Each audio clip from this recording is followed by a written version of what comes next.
It has been a long time since we've seen one of Koei's strategy games. The previous one was released 10 months before, or about 120 Famidaily episodes ago. And this is our first Koei sequel.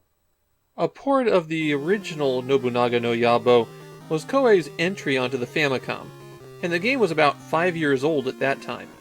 But Nobunaga no Yabo Sengoku Gunyuuden was released in early 1989. A year's delay for a port to the Famicom from a computer game is nothing. The subtitle means something like Chronicles of the Heroes of the Civil War. The Sengouku era was in 16th century Japan, and it was a time when the centralized powers broke down, and so everybody fought everybody else for the opportunity to rule the country. Nobunaga Oda was one of the most successful of these warlords, and as a result has become the focus of a lot of Japanese pop culture. The goal of the game is to unite all of Japan underneath your rule, typically by conquering it all piece by piece. You select a ruler at the outset, and they have some randomized stats to determine how effective they are at different things. If they're good at war, maintaining loyalty with their troops, domestic affairs, or just surviving. There are two scenarios in the game. One where nearly every territory starts out independent, and one where things have already consolidated down to a handful of rulers. The second scenario is if you want to play a shorter game.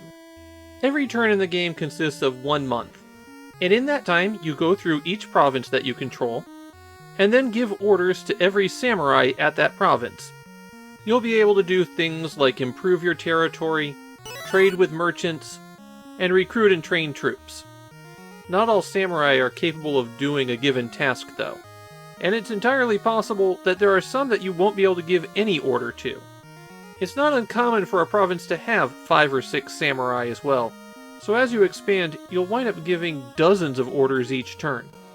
Note that since you have to give out so many different orders, the old standby of just train your troops when you don't know what to do doesn't really work anymore. Let's say that you feel like you've built up enough. Now you want a bite of that province next door. Then you choose to go to war, and choose what units you're going to send. The hex map in this game doesn't scroll, so you can see the map all at once. You choose where to put down your troops, and then every turn you can have them move, attack, rest, or retreat.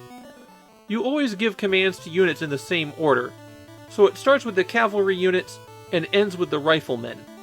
Units can't move through each other, and this becomes an enormous problem, because once you've eliminated enough troops outside the castle, the map changes and you redeploy to surround the castle.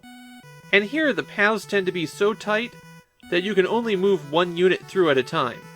You lose if the commander unit is killed, so you'll just keep them back and send everybody else through to wear down the forces. The castles also have gates that you have to smash down by using the attack command. You can't move and then attack, it's move or attack. But combat is two-sided, so when your enemy attacks you, you'll fight back and injure them. One more new feature in combat is that there's a day-night cycle to the battles now. Defeat the enemy commander, and the territory's yours.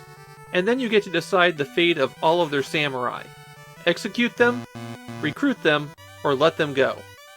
And those are the basics of Nobunaga no Yabo.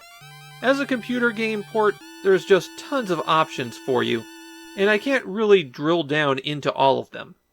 Also, this is a complicated enough game that it takes a long time to learn how to play. I know enough of the concepts that I can take over one neighboring territory, but Koei strategy games always have a steep learning curve. There is one battery save slot on the cartridge, so at least you don't have to beat the whole thing in one sitting. I liked a lot of the improvements they added to this game. The combat in particular was a lot easier to play than it was in previous Koei titles. But having so many people to give orders to really slowed the game down. The interface is a lot better in this one as well, though you still have to hit left for yes and right for no. Koei's learned that they can't just use the PC-88 interface on the Famicom. Personally, I don't care for the early versions of these Koei strategy games. I think they're a mess of systems that don't really interact well. But I also think that this is a decent port of the game. There's actually a third Nobunaga no Yabou game coming for the Famicom.